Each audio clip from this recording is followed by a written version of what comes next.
Yeah, true. Are you recording? Yeah. Okay. Assalamu alaikum, I'm Monika. And I'm Obi. And we're part of the GMU Islam Access Committee. No, should I not mention? Yeah. Okay. And I'm Obi. And we're part of the GMU Islam. Okay, it's recording.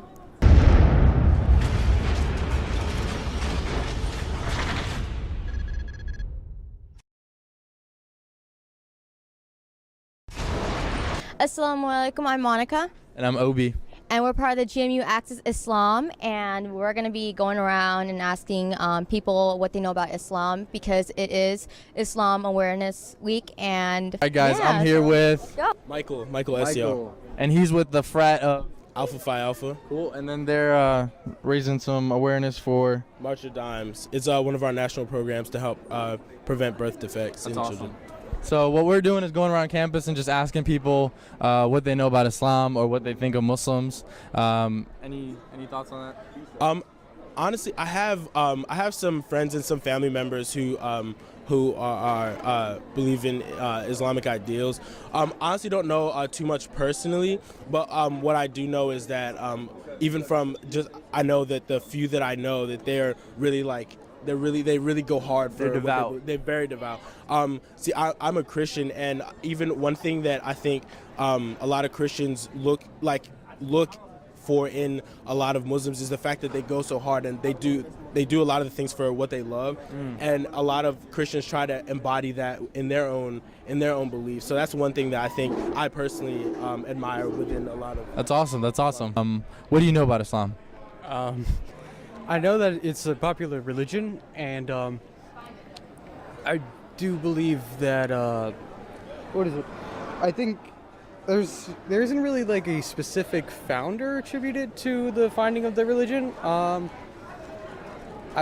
think Is it a monotheistic religion? Monotheistic religion. That I'm not so sure of. Why do you think Muslim women wear the headscarf? I'm gonna say they wear it because it's like a sign of modesty, I think, and it's cute, and yeah, I think that's why. And you wear it out in public. Yeah, so that's all I have. Basically. When you see a girl wearing a headscarf, what do you think of that? I believe that's like. I guess it depends on the family, if it's religious, very religious, or not as religious. Right. I guess I know the more lenient ones will probably not wear a scarf. Why do you think that Muslim women wear a headscarf? Just your opinion, honest opinion, girl. Because where they're from, so their country of origin has sort of made that the social norm, and it is sort of widely accepted in that culture, and I think it's more of a cultural thing that sort of it kind of is a respectful thing for women, and it's sort of I've heard it as a form of empowerment for women, that in this country it's different because we don't require you to cover your hair, and so in this country it's more seen as like a form of empowerment and a form of sort of confidence in women. Because it's a form of like cultural representation, religious beliefs. Right. What religion does it belong to? Muslim, obviously. Islam. Why do you think Muslim women wear the headscarf? Tradition. Tradition in their culture or religion? A little bit of both. Okay. I grew up in a country where it's mostly Islam or Muslim populated in Indonesia. And from my knowledge and my experience, I think they do it because of definitely personal reasons, and it's not said anywhere for them to have to do it. It's not forced, that it's their own choice. So I know that. In terms of why they wear it, I think just to have respect for them. I know I've talked to you personally about this, and for you it's the same way. For you it's just to you don't want attention from males, and it's just to We still get them. yeah, because you're beautiful, and there's no way to hide that. So that's my opinion. That's a really interesting question, and I think there's different answers for different people. I think the basic the basic answer is it's in the Quran, and if you are Islamic, then you're instructed to wear it. My understanding is that it is an issue of modesty, and very similar to what the Christian Bible instructs Christian women to do as well. And it's basically not to, I guess, intentionally incite like impure thoughts in the men around you, and so to that end, you're supposed to dress modestly. So, Muslim women. Is it for like modesty reasons? Yeah. Isn't it like cultural, traditional, religious reasoning? Good. Yeah. I don't know So the exact reason, but no, it's in that ballpark. so it's in the religion. Is that Yeah. what we're coming down to? Yeah. Like before Islam even came to be, basically women did wear a headscarf, and it was a culture at first, and then it became like a religious thing. So it's like you were doing it for God now and not for like men. You know what I'm saying? Because it was like a cultural thing. Oh, you should cover yourself for men. No, this time it's you're doing it for God and for yourself, and not for like men. You know? That's another thing about Islam, is that there's no compulsion in religion. So if somebody's not Muslim, they can't be forced to become Muslim, and just like a girl who can't be forced to wear a headscarf. So you're absolutely right that like if families aren't allowed to like force their daughters or their wives to wear the hijab, but it should be the choice of the woman. When I say the word Muslim or Islam, what's the first thing that comes to your mind? You can be honest, straight up. Whatever the media portrays. The Middle East? Uh-huh. When I say the word Muslim or Islam, what's the first thing that comes to your mind? Allah. Allah? And Allah means? I forget. Okay. But I know of it though. Yeah. Allah is just the Arabic word for God. Oh. So when you say Allah, you're just saying God in Arabic. When I say the word Muslim or Islam, what's the first thing that comes to your mind? A person. Okay. Allah. Okay. obedience. Obedience. I think that's what Islam means. Is that what Islam means? The word? Islam is submission. Submission, yeah. But I see the followers of Islam as less hypocritical than Christians. They're more consistent with actually following their religious beliefs, which translates into fundamentalism and extremism in many cases, which, again, I think if Christians actually followed their own scripture, they'd be just as fundamental and extreme as, Islamic people. You know, I probably do think of the headscarf, to be honest. Yeah. Probably like more like the hijab, the more traditional, like, I guess, clothing and stuff. Yeah. When I say the word Muslim or Islam, what's the first thing that comes to your mind? You can talk about race, whatever race, it doesn't matter. Be honest, I don't care. I think of like Middle Eastern people in hijabs. Yeah. I think of kind of like the Middle Eastern like look of a person, like, but yeah, basically. How does the media portray Islam? Oh man, I don't. Mostly I think it's pretty negative. A lot. It's pretty. Yeah. I got a feeling the media discriminates against Islam and like accuses them of like all being terrorists just because of it's a gross generalization and a widespread belief that they're like the ones responsible for like the world on terrorism. Yeah. They portray it pretty bad. Like it's kind of like they make it seem like anyone in a headscarf you should like beware, like be afraid of them. That's kind of what they paint out the image for kids, so that when you grow up it's like, oh, let me stay away from everyone who is Islam or perceives themselves to be Islam. The average American has a wrongfully negative view of them because of recent events that have occurred in American history. So I think that generally in the last couple of years that it's been negative, but I think people are kind of coming around. I think there's a confusion in the media regarding the difference between Islam and ethnic groups, and what country people belong to or consider themselves from. Depends on which media, really. Fox News. Well, on one end you got CNN, and on one end you got Fox News, and in the middle you got BBC. So I watch BBC. All right, that's a good answer. Al Jazeera does an okay job too sometimes. All But right. I don't know them that much. I don't watch them that much. Points for Al Jazeera as well.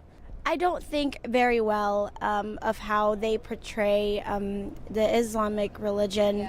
I mean, you see it yourself on news about, you know, terrorism and connecting that to Islam. I mean, I don't think they portray Islam well. Why do you think they do that? They're just ignorant, stupid, very closed-minded. Right. Like I've noticed some people when like they're, you know, being accused of being terrorists or whatever, the first thing they say is you're an Arab or you're a Muslim when they're not even Arab, and they might not even practice their religion, you know? What do you think Muslims' view on Jesus is? I don't know, but maybe like a prophet? I think in Islam, Jesus is not considered divine. Okay. Yep. I don't know. I don't think there's a problem. Yeah, of course not. Yeah. You just have a different outlook, right? I don't. Yeah. I'm Methodist. I view Muhammad as part of their religion. I view Jesus as part of mine, you know, so maybe just a part of another religion. I don't think bad. I think it sort of relates to the religion and the history of Islam. I think. Wow, you know a lot, girl. The holy birth of a Virgin Mary, and he is referred to as the Messiah in Islam because he will become back towards the end of time to fight the Antichrist and whatnot. So getting into some details there, but the main distinction. That's another perception that you just broke. Like, I've always gone with the perception that Islamic people didn't believe in Jesus at all. They just saw him as just a regular person. So that's another thing. I had no idea. Most people don't know your faith isn't complete if you don't believe in all the prophets and messengers of God. You can't be a Muslim if you don't believe in Jesus. And In Islam, a person can't be Muslim unless they believe in Jesus. Jesus,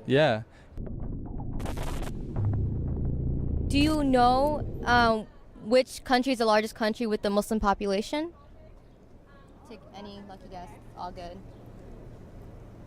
Which country in the world do you think has the highest population of Muslims? Which country? Yeah. You can take a guess. No. Israel. Take a second guess. Just say it's okay. Afghanistan? Afghanistan. Highest percentage? The most number of Muslims in their country. A number of Islamic countries, it's a law that you have to be Islamic. So I would assume some of those where the numbers are kind of distorted because it's basically illegal to not be Islamic. So, Take a guess. I don't know, maybe Saudi Arabia. It's all good. Saudi Arabia. Okay. No, Saudi Arabia. Pakistan? Third try. Is it like Afghanistan or Iraq? Iran? All right. Population. Indonesia. Okay, she got it down. Indonesia. All right. It's actually Indonesia. Yeah, because a lot of people have this misconception that it's an Arab country, you know? Like, oh, all the Muslims are there, but actually Arabs only make 18% of the Muslim population. They're actually like the minorities. Yeah, I know, right? Believe it or not, it's Indonesia. Oh, okay. Yeah. Most people think it's Saudi Arabia, but Israel's a new guess. I haven't heard that one before. How do you think the Quran was made? I have no idea. No idea. That's a good question. I don't know. I learned about it like 4 years ago, but I forgot. I know it's the equivalent to the Bible, but it's of course for Islamic people. It was sort of like brought to Muhammad and he wrote it. I would assume disciples of Muhammad, presumably years after his death, in the same way that the Christian scriptures were done, probably passed down by word of mouth for decades, if not centuries, and then slowly accumulated through various sources. All right. That's an assumption, though. Is that? By prophets, different ones, or just one? Yeah, you got it. Like, I guess in like from the Muslim perspective, yeah, like all the prophets that came, Jesus, Moses, they all made the holy book of the true words, but the final, like the Quran, was created by Muhammad when he received revelation from God, and he would just recite it because, you know, he was illiterate. He didn't know how to read or write, so like all of his friends that knew how to write, they'd be the ones that would basically write down whatever he said, and that's how it was created. So thank you so much for participating. I missed you. Yeah. So it's the holy book for Muslims, and we believe that it's the literal word of God. So I appreciate you taking the But time, as you guys man. have We have witnessed, some candy. a lot of people did generally know most of the answers, but there's some who had like the biggest misconception was like the world's largest population of Muslims. That was definitely a big one. And After just interviewing a few people and asking these questions, we get an idea of how much more work we have to do as Muslims.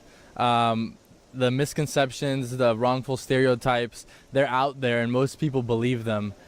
So the little bit that you can do in your own, you know, communities and neighborhoods to spread the message of Islam and to the honest truth about it, the better.